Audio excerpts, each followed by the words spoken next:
स्वागतम दोस्तों आज का टॉपिक है सन इन 11th हाउस। फ्रेंड्स, अगर आप हमारे चैनल पर नए हैं तो प्लीज़ सब्सक्राइब आवर चैनल और बेल आइकन पे क्लिक करना ना भूलें ताकि फ्यूचर में आने वाले वीडियो की नोटिफिकेशन आपको आसानी से मिल जाए। सन रिप्रेजेंट करता है आपके सेल्फ एस्टीम को, आपके इनर सोल को। वो रिप्रेजेंट करता है आपके पिताजी को, लीडरशिप क्वालिटी को, गवर्नमेंट को, स्टेबिलिटी इन लाइफ को, आपकी ईगो को और आपके अंतरात्मा को सन रिप्रेजेंट करता है। दोस्तों, 11th हाउस एक लाभकारी हाउस होता है हमारी कुंडली में। 11th हाउस रिप्रेजेंट करता है मल्टीपल सोर्सेस ऑफ इनकम को, गेन को यानी लाभ, आपके सोशल या प्रोफेशनल नेटवर्क को, आपके फ्रेंड्स को, एल्डर ब्रदर और सिस्टर को 11th हाउस रिप्रेजेंट करता है। दोस्तों, 11th हाउस रिप्रेजेंट करता है एल्डर सिबलिंग को यानी आपके बड़े भाई या बहन को।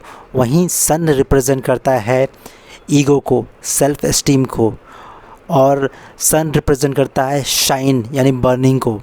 जब सन 11th हाउस में जाता है तो ऐसा देखा गया है ऐसे जातक के बड़े भाई बहन नहीं होते, यानी ये ही बड़े भाई बहन होते हैं, या अगर बड़े भाई बहन होते भी हैं तो इनकी उनसे इतनी जमती नहीं है या इनका अच्छा हेल्दी रिलेशन उनसे नहीं होता। दोस्तों, 11th हाउस रिप्रेजेंट करता है आपके फ्रेंड सर्कल्स को या आपके प्रोफेशनल सर्कल को।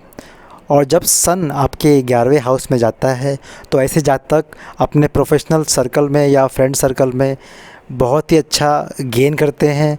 मतलब ये लोग अपने प्रोफेशनल नेटवर्क के थ्रू काफ़ी इनकम गेन कर लेते हैं, या उनका नेटवर्क इतना स्ट्रांग होता है जिससे उनको बिजनेस में या जॉब में बहुत ही ज़्यादा बेनिफिट होता है।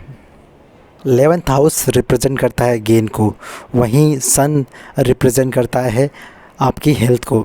जब सन आपके 11वें हाउस में जाता है तो ऐसा देखा गया है कि ऐसे जातक को हेल्थ रिलेटेड कोई इशू आता नहीं है।